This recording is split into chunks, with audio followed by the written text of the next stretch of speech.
It's been a while。距离上次发布318视频已经过去了半年。那次旅程之后，我们接着走完了青藏线和河西走廊。虽然隔了这么久，有些细节已经模糊，但留下来的反而都是最深刻的回忆。所以我还是想把这系列视频做完。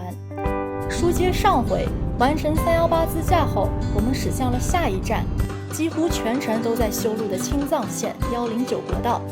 这段路的纳曲至格尔木段，因为高原高寒冻土导致路基极易塌陷，加上常年有重型卡车碾压，炮弹坑和路基沉降十分常见。为了提升通行体验，从2025年的6月到2028年的5月底，这里都在进行半幅封闭施工。实际上我们本可以绕行，但为了去格尔木衔接青甘环线的北段，再加上纯电车沿途补能的考量，最终还是选择了这条主路。830公里的行程，路况好的话只需要1-2天，但因为修路，我们大多数时候只能在旁边的便道土路上颠簸，平均时速只有30多码，加上有时我们一天只赶半天路，最终花了整整4天才抵达了格尔木。刚出发时的时候，路况其实还不错，但很快就开始出现炮弹坑，瞬间让人梦回当初去看羊湖时的搓衣板路。回想起来，相比于318的秀丽多变，109青藏线给人的感觉是更加辽阔的，雪山更加密集，气质上也更加苍茫。有些荒芜的路段，天地间仿佛只有我们一辆车在开。这4天里，除了我们自己，全程只遇到了1辆电车。好在我们用的是100多大电池，沿途充电设施也足够应付。不过呢，这段路确实非常考验底盘。后来到敦煌时，我们才发现车底盘的塑料件破了，也不知道是哪一段路磕的，也算是青藏线给我们留下的一枚硬核勋章。我们的出发地纳曲是中国海拔最高的地级市，甚至开着世界上海拔最高的肯德基和必胜客。哇哦！路上我们拿着氧气瓶吸氧时，还被当地人善意的提醒不要太依赖这玩意儿。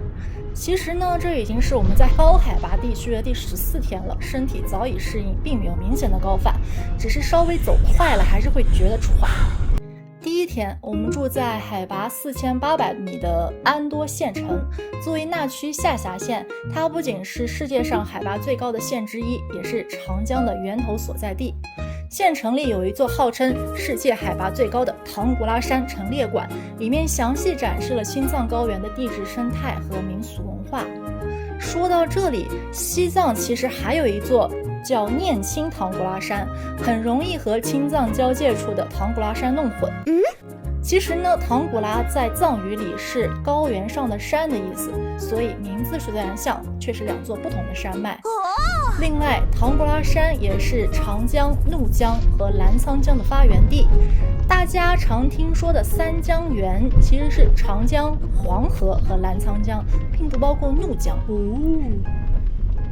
第二天一早，我们从安多出发，正式翻越海拔5100米的唐古拉山口。可能因为修路改道的关系，我们没能看到标志性的垭口石碑，只拍到了这个。时隔大半年，我依然能清晰记得下车的那一刻，刺骨的寒冷和狂风。绝美的天空配着颠簸的路面，绝对是此行最难忘的记忆碎片。一路上，除了施工的卡车和辛苦的工程人员，一直陪伴我们的还有平行的青藏铁路。我就开船这么一会儿，全是风沙。翻过唐古拉山口，意味着我们正式跨入了青海省的边界，也踏进了长江源地区。在这里，我们路过了一条宽阔却完全干涸的河床。虽然不知道它分水期是什么样的，但10月份的枯水期让它显得十分荒凉。当然，沿途也能看到水量充沛的河流。青藏高原素有亚洲水塔之称，冻土和冰川里蕴藏着极其丰富的水资源。但令人担忧的是，这里也是受气候变化影响最剧烈的地区之一。随着变暖的加剧，冰川消退，冻土流失，这座水塔正面临着越来越留不住水的困境。随着天色渐晚，我们在燕石坪落脚，随意走进一家藏餐厅，浓郁的酥油香扑面而来。这儿其实就是藏民自己家的客厅，既温馨又接地气。咱们出西藏了，咱们正式到青海了。说起燕石坪，它是个在行政区划上非常有意思的飞地。你看地图，它明明在青海省格尔木市的境内，但它实际上却归西藏的安多县管辖。为什么会这样呢？因为在1962年的冬天，安多县遭遇了特大雪灾。为了帮牧民活下去，青海省仗义地借出了一部分草场给西藏牧民避灾。久而久之，这些牧民就在这里定居了下来。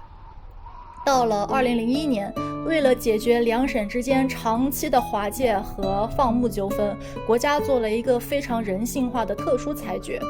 这片土地的法定版图依然属于青海，但考虑到安多是一个纯牧业县，如果直接把牧民划走，或者让安多县掏钱跨省租草场，不仅会造成巨大的经济损失，安多的财政也根本无力承担。所以这些牧民的人事、财务和日常管理权依然保留给西藏安多县。这场半个多世纪前的借地避灾，就这样化作了青藏线上一处独特的人文印记。好了，这期搓衣板上的109国道之旅就先到这里，下一期我们将驶入可可西里无人区，去深入了解这片土地上那段伴随着血腥与抗争的生态故事。